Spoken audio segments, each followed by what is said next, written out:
এই লোকটি এমন কিপটা যে কিনা টুথপেস্ট শেষ হয়ে গেলে একটা লাঠি দিয়ে চেপে পেস্ট বের করে নেয় যেন পানির বিল কম আসে, সেজন্য সে তার পানির ট্যাপ একটু খুলে অল্প অল্প পানি ইউজ করে। দোকানে গিয়ে সে সব সময় অফারে দেওয়া জিনিস কিনে নেয়, এমনকি প্রতিদিন রেস্টুরেন্টে গিয়ে সে একটা মাত্র ডিম এবং দুটো রুটি খেয়ে নেয়। আর বাসে গেলে টাকা লাগবে সেজন্য সে সব সময় সাইকেলে চলাফেরা করে। এভাবে কিপটামি করে সে ৮০ লাখ টাকা জমিয়ে রাখে। ভাই রে ভাই, কিপটামিতে যদি নোবেল দেয়া হতো তাহলে নিশ্চিত এই বেটাই পুরস্কারটা বাগিয়ে নিত। কিন্তু একদিন সে তার সব টাকা উড়াধুরা খরচ করতে থাকে। কখনো যদি এই কিপটা লোকটার একটা কয়েন মুরগিতে খেয়ে ফেলতো তাহলে আমি শিওর সে মুরগির পেট কেটে ওই কয়েনটা বের করে নিত। কিন্তু কি কারণে সে তার এত কষ্টে জমানো টাকা এভাবে পানির মতো খরচ করতে থাকে, এই গল্পটাই আজকে আপনাদেরকে শোনাবো। কথা দিচ্ছি গল্পটা শুনে হাসতে হাসতে আপনার পেট ব্যথা হয়ে যাবে। তো চলুন দেখে আসি সেই ভয়ঙ্কর এক কিপটার কাহিনী। প্রতিদিনের মতো ঘুম থেকে উঠে জিয়াও ব্রাশ করতে গেলে দেখে যে তার পেস্ট ফুরিয়ে গেছে। সে তখন রুটি বেলার বেলনা দিয়ে চেপে পেস্ট বের করে ব্রাশ করে নেয়। এরপর ওয়াশরুমে গিয়ে সে হালকা করে পানির ট্যাপ ছেড়ে দেয় যেন পানির মিটারে টাকাই না ওঠে। বুঝতেই পারছেন সে আসলে কোন লেভেলের কিপটা। তবে এসব বুদ্ধি সে তার মায়ের কাছ থেকে ছোটবেলায় শিখেছিল। তার মাই তাকে শিখিয়েছিল কিভাবে একটা টিস্যু টুকরো টুকরো করে অনেক দিন পর্যন্ত ব্যবহার করতে হয়, কয়েকটা আগরবাতি ভেঙে তা দিয়ে কিভাবে অনেক দিন তাদের পূর্বপুরুষদের প্রার্থনা করা যায়। সে আসলে প্রতিদিন ভোরবেলায় অফিসে যাওয়ার আগে হিসাব করতে থাকে এখন তার অ্যাকাউন্টে কত টাকা রয়েছে। সে সব সময় স্বপ্ন দেখতো একদিন সে মিলিয়নিয়ার হয়ে অনেক বড় একটা ফ্ল্যাট কিনবে। তবে তার অ্যাকাউন্টে এখন ৮ লাখ টাকা রয়েছে। তাই সে তখন মনে মনে প্রতিজ্ঞা করে আরো বেশি বেশি কিপটামি করে টাকা সঞ্চয় করে ১০ লাখ টাকা পূরণ করতে হবে। এরপর সে তার ভাঙাচোরা সাইকেল নিয়ে অফিসের উদ্দেশ্যে বের হতে চাইলে তার পাশের রুমের মালিকের দরজায় ধাক্কা লেগে প্রায় প্রতিদিন তাদের মধ্যে ঝগড়া হয়। আসলে সে এত কিপটা যে সব সময় সে সাইকেলে করেই তার অফিসে যাওয়া আসা করে আর সেই ভাড়ার টাকা সে বাঁচিয়ে রাখে। কিন্তু তার এই সাইকেল যেন চুরি না হয়ে যায় সেজন্য সে এটা রুমের ভেতরে উঠিয়ে রাখে। এরপর সে মনের সুখে সাইকেল চালাতে চালাতে নিজেকে বলতে থাকে যে মানুষ আমাকে যতই কিপটা বলুক না কেন তাতে আমার কোনো কিছুই আসে যায় না, কেননা মানুষ তো আর আমাকে খেতে দিবে না। এসব ভাবতে ভাবতে সে তার পকেট থেকে একটা মেয়াদ উত্তীর্ণ জুস খেতে খেতে সাইকেল চালিয়ে একটা রেস্টুরেন্টে যায়। রেস্টুরেন্টের মালিক জানে সে প্রতিদিন কি খাবার খায়। একটা ডিম আর দুটো পাউরুটি সে সব সময় অর্ডার করে। আর এমনকি সে তখন সময়ের অভাবে না খেতে পারলে সেটা পলিথিনে করে অফিসে নিয়ে যায়। তাড়াতাড়ি খাওয়ার সময় তার গলায় বেঁধে গেলেও সে একটুও পানি কিনে খায় না, বরং সে তখন বাসা থেকে আনা ওই জুস খেয়ে নেয়। দোকানদার তখন দেখে যে আসলে ওই জুসের মেয়াদই শেষ হয়ে গেছে আর সে তার সমস্ত কেনাকাটা সবসময় কুপন কার্ড দিয়ে অফারে সুপার শপ থেকে কিনে নেয়। যেসব প্রোডাক্টের মেয়াদ আর অল্প দিন রয়েছে সেসব প্রোডাক্টগুলো সে অল্প টাকায় কিনে নেয়। তাই অফারের প্রোডাক্টগুলো যেন সে সবার আগে পায়, তাই সকাল সকাল অফিসে যাওয়ার সময় সে তার কেনাকাটা করে ফেলে। এরপর সেগুলো নিয়েই সে অফিসে যায়। আর কিছুক্ষণ পরে তার অফিসের বস তাকে ডেকে নিয়ে 2টা প্রোডাক্ট একজনের বাসায় পৌঁছে দিতে বলে। সে তখন ওগুলো দিয়ে আসার জন্য লিফটে ওঠে। তখন ছোট্ট একটা বাচ্চা ছেলে খেলনা বন্দুক দিয়ে গুলি করলে জিয়াও লিফটের ভেতর মরার ভান করে থাকে। কিন্তু অনেকক্ষণ পরেও সে যখন না ওঠে তখন ওই বাচ্চা ছেলের মা ইমার্জেন্সি নাম্বারে কল করলে অসুস্থ জিয়াওকে একটা হসপিটালে নিয়ে আসা হয়। অনেক পরীক্ষা নিরীক্ষা করে রিপোর্ট আসে যে তার আসলে ব্রেন টিউমার হয়েছে। ডাক্তার তখন তাকে বলে যে প্রতিদিন আপনার টিউমার 2 সেন্টিমিটার করে বাড়ছে। সে তখন ডাক্তারকে বলে যে হয়তো আপনাদের রিপোর্ট ভুল হয়েছে। ডাক্তার তখন তাকে বলে যে আপনি চাইলে অন্য একটা হসপিটালে টেস্ট করে নিতে পারেন। সে তখন অন্য একটা হসপিটালে টেস্ট করার জন্য যায়। তখন ওখানকার ডাক্তার বলে যে আপনাকে 1500 টাকা দিতে হবে। কিন্তু সে আগের হসপিটালে 1350 টাকায় করেছিল। সে 150 টাকা বাঁচানোর জন্য ওখানে টেস্ট না করে বরং সেই পূর্বের হসপিটালে এসে আবার টেস্ট করে নেয়। কিন্তু ডাক্তার সাহেব দেখে যে এবারও তার রেজাল্ট একই এসেছে। সে পাশাপাশি 2টা এক্সরে দেখে বলতে থাকে যে আপনি যতবারই এই পরীক্ষা করুন না কেন আপনার রেজাল্ট একই আসবে আর আপনার ব্রেনের টিউমার একা একা কখনোই সেরে যাবে না। এবার জিয়াও ভয় পেতে থাকে। ডাক্তার তাকে বলে যে যেভাবে প্রতিদিন আপনার টিউমারটা একটু একটু করে বড় হচ্ছে এভাবে চলতে থাকলে হয়তো আপনি আর মাত্র 10 দিন বেঁচে থাকতে পারবেন। বেচারা এই কথা শুনে ওখান থেকে তার মায়ের কবরের পাশে বসে কান্না করতে থাকে। সে মন খারাপ করে বাসায় ফিরে এসে তার সাইকেলটা এবার দূরে সরিয়ে রাখে এবং তার প্রতিবেশীর কাছে ক্ষমা চায়। এরপর দিন সকালবেলা সে যথারীতি সেই হোটেলে খাবার খেতে গেলে এবার দোকানদার তাকে ফ্রিতে 1 কাপ দুধ খেতে দেয়। দোকানদার তখন তাকে বলে যে হয়তো আমি অল্প কিছুদিনের মধ্যেই এই দোকানটি বিক্রি করে অন্য জায়গায় চলে যাব। তখন জিয়াও তাকে বলে যে আচ্ছা চাচা, যদি আপনার কাছে মাত্র 10 দিন সময় থাকতো তাহলে আপনি কি করতেন? তখন ওই দোকানদার বলে যে আমি আমার সমস্ত সম্পত্তি বিক্রি করে টাকা নিয়ে আমার ছোটবেলার বন্ধুদেরকে নিয়ে অনেক মজা মাস্তি করে উড়িয়ে দিতাম। এরপর সে কি যেন মনে করে একটা কোদাল নিয়ে সাইকেল চালিয়ে বনের ভিতরে যেতে থাকে। তারপর সে একটা জায়গায় এসে পৌঁছায়। আসলে সে যখন স্কুলে পড়তো তখন তার বাকি 3 বন্ধুকে সে সবসময় বলতো যে আমি তোদের চেয়ে বয়সে একটু বড়, তাই আমি তোদের বিগ ব্রাদার। আর তাছাড়া বড় হয়ে যখন আমি অনেক অনেক টাকা ইনকাম করব, সেই টাকা দিয়ে তোদেরকে আমি অনেক কিছু কিনে দেব। তখন তার বাকি বন্ধুরা বলে যে তুমি যে কিপটা, তোমার মুখের কথায় আমরা কেউ গলে যাচ্ছি না, বরং আমাদের 4 জনের মনের কথাগুলো একটা টিফিন বক্সে লিখে সেটা এখানে পুঁতে রাখতে হবে। এরপর ভবিষ্যতে দেখব তুমি আমাদের মনের আশা পূরণ করো কিনা। তারা সবাই তখন প্রতিজ্ঞা করে টিফিন বক্সটি মাটির ভেতরে পুঁতে রাখে। আর আজকে এত বছর পরে এসে জিয়াও মাটি খুঁড়ে সেই টিফিন বক্সটা বের করে চিরকুটগুলো পড়তে থাকে। আসলে তার এক বন্ধু চেয়েছিল বড় হয়ে সে কার রেসার হবে, আরেকজন মার্শাল আর্ট মাস্টার হবে, আরেকজন চেয়েছিল তার ভাইদেরকে খেয়াল রাখতে। তারা 4 বন্ধু এভাবে শপথ করেছিল যে একদিন না একদিন তারা তাদের মনের আশা পূরণ করবে। জিয়াও তখন মনে মনে বলে যে এবারই সেই সময় এসেছে, আমি এবার আমার বন্ধুদের সমস্ত মনের আশা পূরণ করে দেব। এরপর সে বিদ্যুৎ গতিতে সাইকেল চালিয়ে সোজা অফিসে গিয়ে তার বসের মুখের সামনে চাকরি ছেড়ে দিয়ে চলে আসে। তারপর সে তার বাড়িটা মাত্র 2 লাখ টাকায় বিক্রি করে দেয়। এখন তার কাছে 1 মিলিয়ন টাকা রয়েছে। সে মনে মনে ঠিক করে নেয় যেহেতু সে আর মাত্র 10 দিন বেঁচে থাকবে, তাই এই টাকা দিয়ে সে তার বন্ধুদের সমস্ত স্বপ্ন পূরণ করবে এবং তাদের সাথে মজা মাস্তি করে এই 10টা দিন কাটিয়ে দেবে। পরদিন সকালবেলা জিয়াও চলে যায় তার এক বন্ধুর সাথে দেখা করতে। আসলে তার এই বন্ধু এখন কোনো কাজ করে না, বরং তার বউয়ের টাকায় সে চলে। সে এতদিন পরে জিয়াওকে দেখে তো অবাক হয়ে যায়। জিয়াও তখন বলে যে ছোটবেলায় আমাদেরকে বলতি মেয়ে মানুষের পিছনে ঘোরার কি আছে, বড় হলে মেয়ে মানুষই আমাদের পিছনে পিছনে ঘুরবে, কিন্তু এখন তো দেখি তুই তোর বউয়ের পিছনে পিছনে থাকিস। এসব বলে সে তার থেকে মজা নিতে থাকে। কিন্তু তার বন্ধু তাকে বলে যে নিশ্চয়ই টাকা ধার করার জন্য আমার কাছে এসেছিস, তাই না? জিয়াও তখন বলে যে আরে না রে ভাই, ইম্পর্টেন্ট একটা বিষয়ে কথা বলার জন্য তোর কাছে এসেছি। এরপর তারা 2 বন্ধু মিলে তাদের আরেকজন বন্ধুর সাথে দেখা করতে আসে, যার আসলে স্বপ্ন ছিল বড় হয়ে একজন মার্শাল আর্ট হবে, কিন্তু ভাগ্যের নির্মম পরিহাসে সে এখন বক্সিং খেলার ওখানে একজন গার্ড হিসেবে কাজ করে। আর তখন তার ছোটবেলার কথা মনে পড়ে যায় যে তার বন্ধু ডালি একটা শাওলিন টেম্পল দিতে চেয়েছিল, কিন্তু বড় হওয়ার সাথে সাথে তার সেই স্বপ্ন আর কখনোই পূরণ হয়নি। এরপর তারা 3 জন চলে যায় তার বাকি বন্ধুর সাথে দেখা করার জন্য, যে আসলে ছোটবেলায় একজন কার রেসার হতে চেয়েছিল।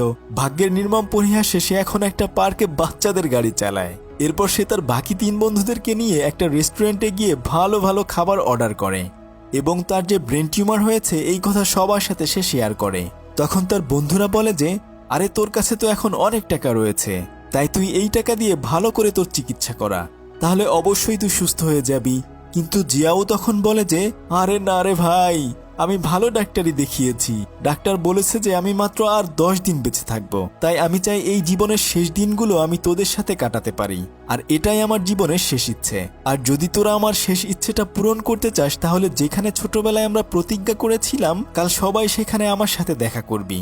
আসলে তারা 4 বন্ধু সবসময় এভাবেই একসাথে থাকতো, কিন্তু স্কুলে পড়াকালীন সময়ে জিয়াওয়ের পরিবারের সাথে তার বন্ধুদের পরিবারের ঝগড়া হওয়ার কারণে তারা আলাদা হয়ে গিয়েছিল। রাতের বেলায় ফিরে এসে দেখা যায় যে বাইহু তার বউয়ের জন্য রান্নাবান্না করে খাবার খেতে দেয়, কিন্তু তার বউ আসলে তাকে পাত্তাই দেয় না, কেননা সে তো এখন কোনো টাকা পয়সা কামাই করতে পারে না। আর তার আরেক বন্ধু ডং বাড়িতে এসে তার ছেলের সাথে ভালো করে কথা বলে, কিন্তু তার ছেলে আসলে তাকে একটুও পাত্তা দেয় না। সে সবসময় তাদের দেশের একজন নামকরা পপ সিঙ্গারের গান শুনতে থাকে। আসলে তার ছেলেও তাকে একটুও দাম দেয় না। আর তার আরেক বন্ধু ডালি বাসায় আসলে দেখা যায় যে তার ছোট ভাইগুলো তাকে বেশি একটা সম্মান করে না। তারা সেদিন সবাই রাতের বেলায় শুয়ে শুয়ে তাদের ছোটবেলার ছবি দেখে সেদিনগুলোর কথা মনে করতে থাকে। পরদিন সকাল হওয়ার সাথে সাথে বাকি 3 বন্ধু জিয়াওর সাথে দেখা করতে চলে যায়, যেখানে তারা সারা জীবন একসাথে থাকার প্রতিজ্ঞা করেছিল। এত বছর পরে 4 বন্ধু একসাথে হতে পেরে তারা অনেক বেশি খুশি ছিল। জিয়াও ফিরে এসে তার ব্যাংকে জমানো 1 মিলিয়ন টাকা উঠিয়ে ফেলে। এরপর তারা দেশের সবচেয়ে নামকরা একটা হোটেলে রুম বুক করার জন্য চলে যায়, কিন্তু হোটেলের ভাড়া শুনে জিয়াউর তো কলিজা শুকিয়ে যায়। আর তখনই তার মনে পড়ে যায় যে আসলেই সে এই টাকা দিয়েই বা কি করবে। এরপর তারা হোটেলের ভিতরে গিয়ে সমস্ত টাকাগুলো টেবিলের সামনে রেখে চিন্তা করতে থাকে যে তারা এই টাকা দিয়ে কি কি করবে। পরদিন সকাল হওয়ার সাথে সাথে তারা সেই দামি একটা গাড়ি ভাড়া করে সারা শহর জুড়ে ঘুরে বেড়ায়। সে পানির মতো টাকা খরচ করতে থাকে, কিন্তু মাঝে মাঝে সে বুকে হাত দিয়ে ব্যথা অনুভব করে। কিন্তু একটু পরেই তার মনে পড়ে যায় যে সে এই টাকা দিয়েই বা কি করবে। আর তার বন্ধুরাও তখন টাকা উড়ানোর জন্য যত উপায় আছে সবগুলো কাজে লাগাতে থাকে। বিকেলবেলায় তারা সময় কাটানোর জন্য মাছ ধরতে যায়। আর তখন জিয়াও তাদেরকে বলে যে ধুর, মাছ ধরে কি হবে, চল আমি তোদেরকে দেশি মাছ না বরং সামুদ্রিক মাছ খাওয়াবো। এরপর তারা বারে গিয়ে ইচ্ছা মতো খেতে থাকে। আর সেই সাথে টিপস হিসেবে ওখানকার সমস্ত কর্মচারীদেরকে ফ্রিতে খাবার খাওয়ায়। একদিনের মধ্যেই সে প্রায় 2.5 লাখ টাকা খরচ করে ফেলে। এভাবে সারা দিন রাত তারা টাকা উড়াতে থাকে। তবে সেদিন সন্ধ্যাবেলায় তাদের হোটেলের নিচে জিয়াও অজ্ঞান হয়ে পড়ে থাকলে বাকি বন্ধুরা মনে করে সে হয়তো মারা গিয়েছে। কিন্তু দেখা যায় যে সে আসলে বারে গিয়ে এত বেশি দুষ্টু পানি খেয়েছে যে এখন সে টাল্লি হয়ে ঘুমিয়ে আছে। আর বাকি বন্ধুরা তখন তাকে উঁচু করে নিয়ে শুইয়ে দেয়। এরপর তারা সবাই খাতা কলম নিয়ে বসে পড়ে যে কিভাবে পরদিন তারা টাকা খরচ করবে। পরদিন সকালবেলা তারা সবাই চলে যায় যখন তার বন্ধু মারা যাবে তখন তাকে যেখানে দাফন করা হবে সেখানে জায়গা কেনার জন্য। আর এখানে এসেই তার স্কুলের ক্র্যাশ ওয়াং এর সাথে তার দেখা হয়ে যায়। সে কত তার পিছনে পিছনে ঘুরেছে, কিন্তু মেয়েটি আসলে তাকে একটুও পাত্তা দেয়নি। এতদিন পরে তাকে দেখে সে একটু আবেগ আপ্লুত হয়ে যায়। সে তখন ওয়াং এর কাছে জানতে চায় যে সে বিয়ে করেছে কিনা। তখন ওয়াং তাকে বলে যে সে স্কুলের জাং মিনজুকে বিয়ে করেছে। আর তখনই জিয়াওর মনে পড়ে যায় যে ওয়াং এর জন্য সে একদিন স্কুলে জাং মিনজুকে বেদম কেলানি দিয়েছিল, সেই বলদ ছেলেটা যে কিনা তার ক্র্যাশকে বিয়ে করেছে। এটা মনে করে সে হাসতে থাকে। সে তখন বলে যে ছোটবেলায় আমি তো ওর একটা দাঁত ভেঙে দিয়েছিলাম, এবার দেখা হলে হয়তো আরও একটা দাঁত ভেঙে দিব। তাই সে তার হাজবেন্ডের সাথে দেখা করতে চায়। ওয়াং তখন তাদেরকে একটা কবরের কাছে নিয়ে আসে। আসলে বেশ কয়েক বছর আগেই তার হাজবেন্ড মারা গিয়েছে। জিয়াও মনে মনে তখন একটু খুশি হয়, যাক এবার সে তার ক্র্যাশের সাথে লাইন মারতে পারবে। কিন্তু একটু পরেই তার মনে পড়ে যায় যে সে তো আর অল্প কয়েকদিনই বেঁচে থাকবে। এরপর সে ওখানে সব থেকে দামি জায়গাটা 2 লাখ টাকা দিয়ে কিনে নেয়, যেখানে মরার পরে তাকে দাফন করা হবে। তারপর সে ওয়াংকে ইমপ্রেস করার জন্য সে যেই দোকানে চাকরি করে ওই দোকানে সমস্ত কিছু সে কিনে নেয়। তবুও এখনো তার কাছে অনেক টাকা রয়ে গেছে, তাই সে কিছু টাকা দিয়ে রূপচর্চা শুরু করে দেয়। যেহেতু সে মরেই যাবে, সে তখন ভাবে যে এভাবে এমন কুৎসিত চেহারা নিয়ে মরার চেয়ে বরং একটু সুন্দর হয়ে মরলেই বা দোষ কি। তখন ওয়াং জানতে চায় যে সে কেন এমন পাগলামি করছে। তখন জিয়াও তাকে তার ব্রেন টিউমারের কথা খুলে বলে। এই কথা শুনে ওয়াং তাকে আগামীকাল সময় দিতে চায়। এখন তার কাছে 4,32,000 টাকা রয়েছে। রাতের বেলায় সে যখন শুয়েছিল তখন ওয়াং তাকে একটা মেসেজ করে। বেচারা মেসেজ পড়ে খুশিতে খাট থেকে পড়ে যায়। আর অন্যদিকে তার বন্ধুরাও তার টাকা ওড়ানোর জন্য বডি মেসেজ করার জন্য চলে যায়। পরদিন সকালবেলা সবার আগে সে স্যুট বুট পরে রেডি হয়ে থাকে এবং অপেক্ষা করতে থাকে কখন ওয়াং আসবে। কিছুক্ষণ পরে তার হোটেলে ওয়াং আসলে তার বাকি বন্ধুরা একটু অবাক হয়, কিন্তু যেহেতু অল্প কয়েকদিন পরেই তার বন্ধু মারা যাবে তাই তার বাকি বন্ধুরা তখন তাদের দুজনকে আলাদা সময় কাটানোর ব্যবস্থা করে দেয়। সে হোটেলের নিচে এসে অনেক দামি একটা গাড়ি ভাড়া করে তারা দুজন মিলে ঘুরতে বের হয়ে যায়। কিন্তু তার বন্ধুরা তখন মনে করে হয়তো ওয়াং ভুজুং ভাজুং বুঝিয়ে জিয়াওয়ের টাকা নষ্ট করে ফেলবে, তাই তারাও একটা ট্যাক্সি ভাড়া করে তাদেরকে ফলো করতে থাকে। ওয়াং জিয়াওকে নিয়ে সোজা একটা শপিং মলে চলে যায় এবং তাকে বলতে থাকে যে তোমার তো আরো স্টাইলিশ জামা কাপড় পরা উচিত। তখন জিয়াও ওয়াংকেও অনেক অনেক জামা কিনে দেয়। সে জামাগুলো একটা একটা করে বারবার ট্রায়াল দিতে থাকে। এভাবে তারা সারাদিন অনেক শপিং করে বের হয়। ওখান থেকে তারা সোজা তাদের স্কুলের উদ্দেশ্যে রওনা হয়, কেননা সেখানে তাদের জীবনের ছোট ছোট অনেক স্মৃতি জড়িয়ে রয়েছে। আর তাছাড়া জিয়াও ওয়াংকে প্রথমে এই স্কুলেই দেখেছিল, তাই তারা সেখানে যাওয়ার জন্য রওনা হয়। আর তার বন্ধুরাও তাদের পিছনে পিছনে যেতে থাকে। স্কুলের গেটের কাছে দাঁড়িয়ে তারা দুজন তাদের ছোটবেলার কথা মনে করতে থাকে। আর তখন ওখানে একজন টাকলা গুন্ডা এসে ওয়াংয়ের কাছে টাকা চায়। আসলে ওয়াংয়ের হাজবেন্ড মারা যাওয়ার আগে এই লোকটার কাছ থেকে টাকা ধার নিয়েছিল, কিন্তু সে টাকা ফেরত না দিয়েই মারা গিয়েছে। তাই সেই টাকার জন্য ওই লোকটি তাকে উল্টাপাল্টা কথা বলতে থাকে। জিয়াও তখন ওয়াংয়ের সামনে নিজেকে হিরো প্রমাণ করার জন্য লোকটাকে বাধা দিতে চায়। ততক্ষণে তার বন্ধুরাও ওখানে চলে আসে, কিন্তু তারা দূর থেকে লুকিয়ে লুকিয়ে এই সব ঘটনা দেখছিল। জিয়াও ওই লোকটাকে ভালোই ভালোই ওখান থেকে চলে যাওয়ার জন্য বলে, নাহলে সে কিন্তু তাকে উচিত শিক্ষা দিয়ে দিবে। লোকটি তখন হাসতে হাসতে বলে যে তুমি আমাকে উচিত শিক্ষা দিবে? আমার সাথে কত লোক আছে সেটা কি তুমি দেখেছো? জিয়াও বলে যে তাহলে তো তোমাকে অন্যভাবে সাইজ করতে হবে। লোকটি তখন জিজ্ঞেস করে কিভাবে সাইজ করবে। এই কথা বলার সাথে সাথে তারা দুজন ওখান থেকে 1 2 3 বলে জোরে দৌড় মেরে পালিয়ে যায়। গুন্ডাগুলো তখন তাদের পেছনে পেছনে দৌড়াতে থাকে, আর তার বাকি বন্ধুরাও সেটা দেখার জন্য তাদের পেছনে পেছনে দৌড়াতে শুরু করে। কিছুক্ষণ পরে ওয়াং আলাদা রাস্তায় চলে যায় এবং জিয়াওর সাথে তার 3 বন্ধুর দেখা হয়ে যায়। কিছু পথ যাওয়ার পরে ওয়াং আর দৌড়াতে না পেরে সে তখন একটা গাছের উপরে উঠে পড়ে। তখন গুন্ডাগুলো গাছের নিচে দাঁড়িয়ে বলতে থাকে যে, দেখি কতক্ষণ তুমি উপরে থাকতে পারো, আমরা টাকা না নিয়ে নিচ থেকে কোথাও যাচ্ছি না। জিয়াও দূর থেকে এই দৃশ্য দেখে ওয়াংকে বাঁচানোর জন্য দূর থেকে দৌড়ে অনেক জোরে একটা কিক মারতে যায়, কিন্তু সে নিজেই তখন একা একাই রাস্তার উপরে পড়ে যায়। তখন গুন্ডাগুলো তাকে ধরে বেদম পিটানি দিতে থাকে। কিন্তু বন্ধুর এই বিপদে তো বাকি বন্ধুরা বসে থাকবে না।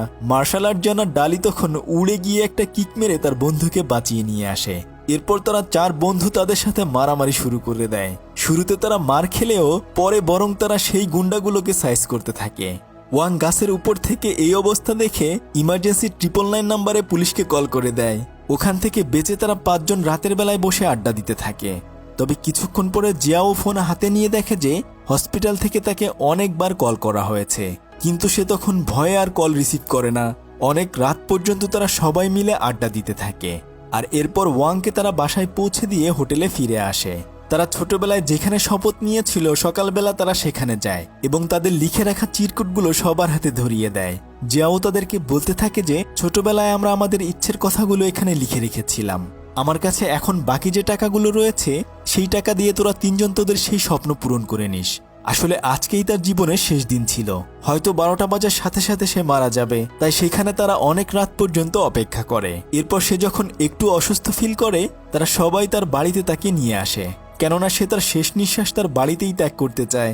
12টা বাজার আগেই হঠাৎ করে সে অজ্ঞান হয়ে পড়ে যায়। তখন তার সমস্ত বন্ধুরা মনে করে যে এবার হয়তো সে মারা গিয়েছে, তাই একজন তার নাকের কাছে হাত নিয়ে দেখে যে সে নিঃশ্বাস নিচ্ছে কিনা। তারা কোনো সাড়া শব্দ না পেয়ে সবাই মিলে তাকে হসপিটালে নিয়ে আসে। আর এর পরদিন সে ঘুম থেকে উঠে বলে যে, আমি এখানে কেন, আমার তো কালকে মরে যাওয়ার কথা ছিল। তখন ডাক্তার তাকে বলে যে, আসলে অনেক বড় একটা ভুল হয়ে গেছে। কয়েকদিন ধরে আমাদের এমআরআই মেশিনে সবারই ব্রেন টিউমার দেখা যাচ্ছিল। সেদিন আপনাকে যে চেক আপ করেছিলাম সেটা ভুল হয়েছে, আসলে আপনার কখনোই ব্রেন টিউমার হয়নি।